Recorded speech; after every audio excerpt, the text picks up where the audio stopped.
कि अगर नफरत फैलाने वाले लोग समाज को बांटेंगे, देश के संविधान से टकराएंगे, तो किशनगंज और भारत का मुसलमान लोकतंत्र में दिए गए अधिकार संविधान की ताकत वोटों से उनको हराएगा। वोट की चोट से नफरत के सौदागरों को हराएंगे और देश को खतरा हुआ तो जान देकर बॉर्डर में जाना। मैंने एक बार नहीं कई बार कहा है कि बॉर्डर की रक्षा करने का काम एक बार हमारे हवाले करके देखो। अगर बॉर्डर पे आतंकवाद, दहशतगर्द लोग अगर अपनी हरकतों से बाज नहीं आते हैं और चाइना से लौटे हुए अगर भारत के फौजी को कभी हमारी जरूरत पड़ जाए तो हमें आवाज देना। हम मदरसों से अपने बच्चों को पसंद करना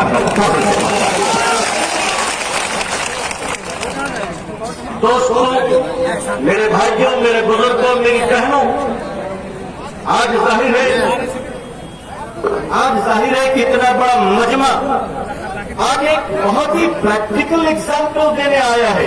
और वो प्रैक्टिकल एग्जाम्पल ये है कि इससे पहले भी आपने बहुत सारे मेले बनाए हैं, मगर ये पहला मौका होगा। क्या होगा? इससे पहले आपने बहुत मेले बनाए हैं। अल्लाह सबको जन्नत नसीब फरमाए।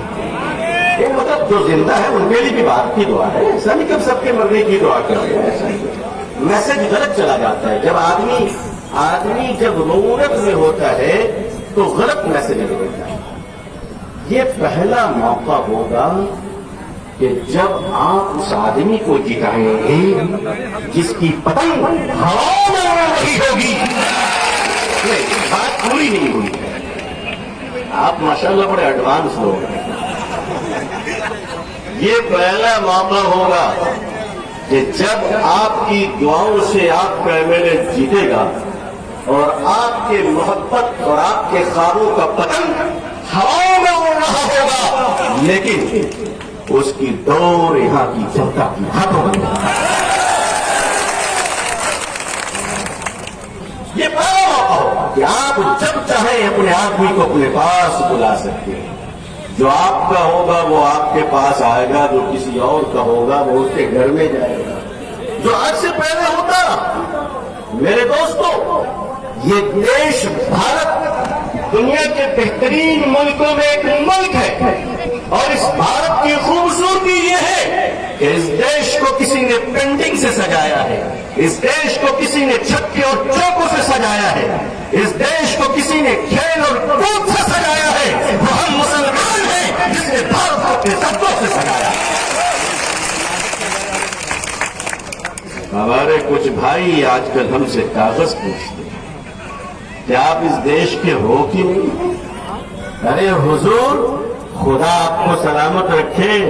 आपको बता दूं मैं कहाँ का हूं।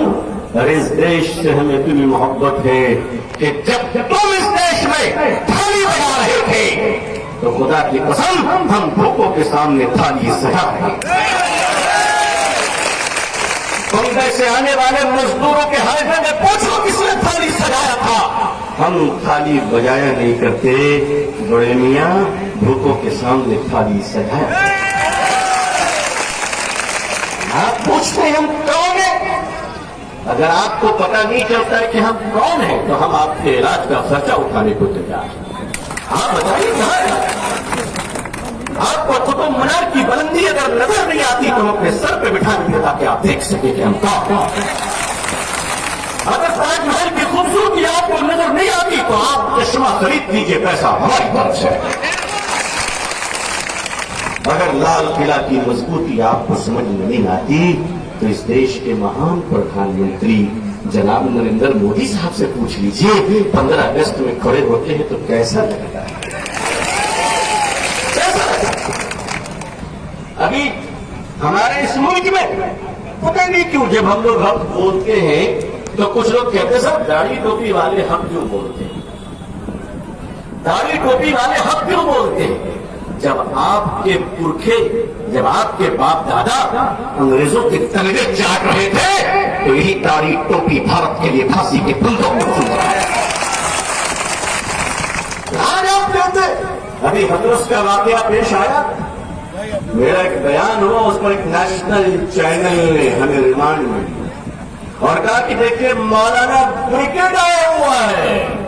मैं बता दूं देश को आपके माध्यम से, सोशल मीडिया के चैनल चारों तरफ चल रहे हैं, हम आपको खुलकर बता दें, इस देश की धरती पे खुदा न करे, खुदा न करे, खुदा न करे, अगर ब्राह्मण भाई बहनों पर जुल्म हुआ, राजपूत भाई बहनों पर जुल्म हुआ, कुर्मी कोई भूमियार भाई बहनों पर जुल्म होगा, दलित समाज पर जुल्म होगा, मुसलमान पर जुल्म होगा, किसी भी पर जुल्म होगा, मुसलमान उस अत्याचार के खिलाफ सड़क पे निकलता है। मुसलमान इस देश की तरक्की के लिए सारों के कांधे से कांधे मिलाकर चल रहा और चलेगा। हथरस की एक बेटी की रीढ़ की हड्डी तुमने तो सवाल तुमने काट दिया। कहा गए वो धर्म के महान रक्षक, बताओ सनातन धर्म क्या कहता है? सनातन धर्म रात में क्रियाक्रम की इजाजत नहीं देता, मगर उत्तर प्रदेश के सिंहासन पर एक धार्मिक योगी का चोला पहनने वाला आदित्यनाथ योगी जी महान मुख्यमंत्री है, माननीय मुख्यमंत्री है। मैं उसे पूछना चाहता हूँ, ये कैसा राजधर्म चल रहा है? ये कैसा राज चल रहा है? ये कैसा सिंहासन चल रहा है? ये दिन के उजाले में बलात्कार होता है तो रात के अंधेरे में अंतिम संस्कार होता है। क्या उत्तर प्रदेश में औरंगजेब की सरकार है? क्या उत्तर प्रदेश में मुगलों की सरकार है? आज मां बहन की इज्जत क्यों खतरे में है? मैं आपको यहां यकीन दिलाता हूं, भारत का मुसलमान ये संकल्प लेता है कि दुश्मन की बेटी की भी इज्जत खतरे में आएगी तो हम जान देकर उसको बचाएंगे। हमने बचाया और बचाएंगे। हम आपके नौकरी और रिजर्वेशन के मोहताज बनकर इस देश में काम नहीं करते। बड़े मियां, आपने हमें रिजर्वेशन नहीं दिया, फिर भी इस देश को मिसाइल मैन हमने पीछे पुल काम मारा है।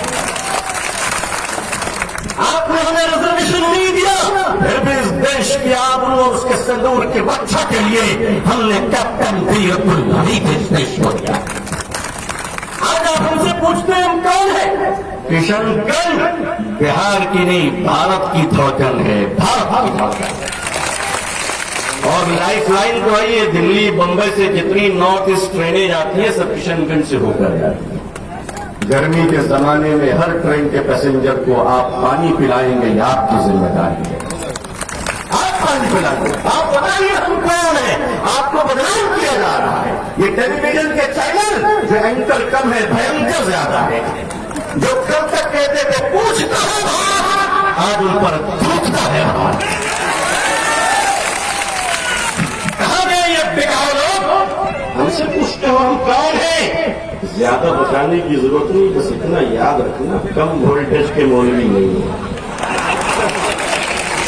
जिस दिन इंशाअल्लाह अपनी तबीयत में आ जाएंगे, छेड़ने वाले प्यारों तुम्हें घर तक छोड़ता है।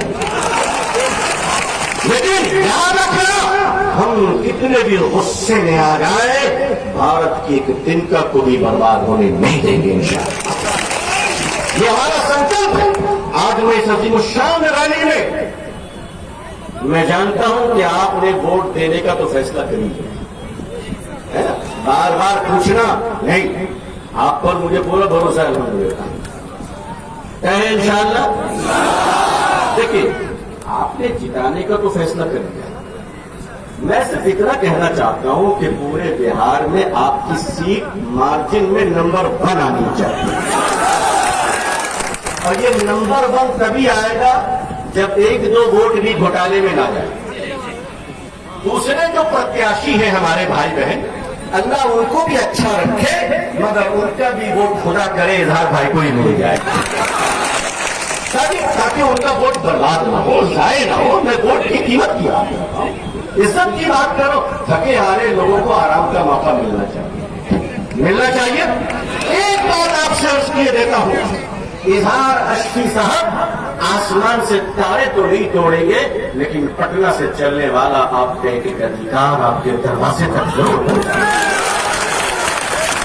इजहार अशफी साहब इसलिए विधायक का चुनाव नहीं लड़ रहे कि इनको दलाली करना है, इसलिए चुनाव लड़ रहे हैं कि दलालों की दुकानें हमेशा के लिए बंद हैं। आप किसी आदमी की कामयाबी का अंदाजा इससे लगा सकते हैं कि उनके बच्चे क्या कर रहे हैं, है ना। बच्चों को देखकर बात का अंदाजा होता है कि बाप कैसा है। इज़हार आसफी साहब के जो बच्चे हैं अल्हम्दुलिल्लाह, सबसे बड़ा बेटा इफ्तिखार आसफी, आज वो माशाअल्लाह पढ़ाई लिखाई कर दुबई के एक बड़े हॉस्पिटल का इंचार्ज बना हुआ है। मैंने जब उस हॉस्पिटल को देखा और लोगों ने कहा कि आपका बिहारी यहाँ दुबई में, आपने हमारे हॉस्पिटल का इतना बड़ा इंचार्ज है कि मालिक भी उसकी इज्जत करता है, तो मैंने सर उठाकर अल्लाह का शुक्र अदा किया कि अल्लाह आपने मुझे भी सीमेंटेड बिहारी बनाया है। आप सारे बच्चों को देख ले, इनके कामयाब बच्चे हैं, लिहाजा ये आपके अपने एमएलए होंगे, ये आपके अपने भाई, अपने दोस्त होंगे। अगर आप इजाजत दें, लो बेखूर का बात, अगर आप इजाजत दें तो मैं आपकी इजाजत से इजहार भाई को आपकी दुआओं से जीत की मुबारकबाद पेश कर दूं। देखिए आप कह रहे थे बड़ा रो, ये सोच लीजिए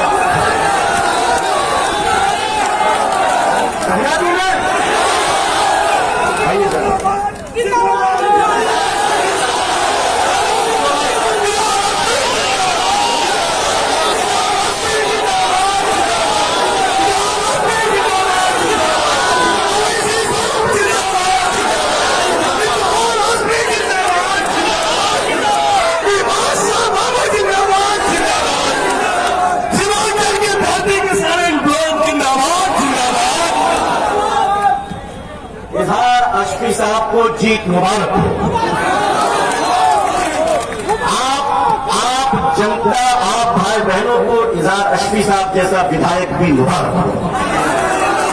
आपकी इजाजत से माला पहनाया हूं, दुआ कीजिए कि बहुत जल्द आकर आपका शुक्रिया अदा करूंगा इंशाअल्लाह। कोरोना का जमाना चल रहा है, आप लोगों को देखकर लग नहीं रहा है कि कोरोना कोई चीज है।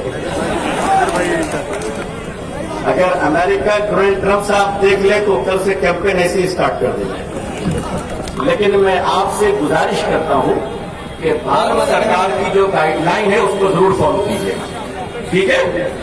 और प्रशासन जो भी नियम कायदा बनाए, हम उसका दिल से एहतराम करेंगे और उसको मानेंगे।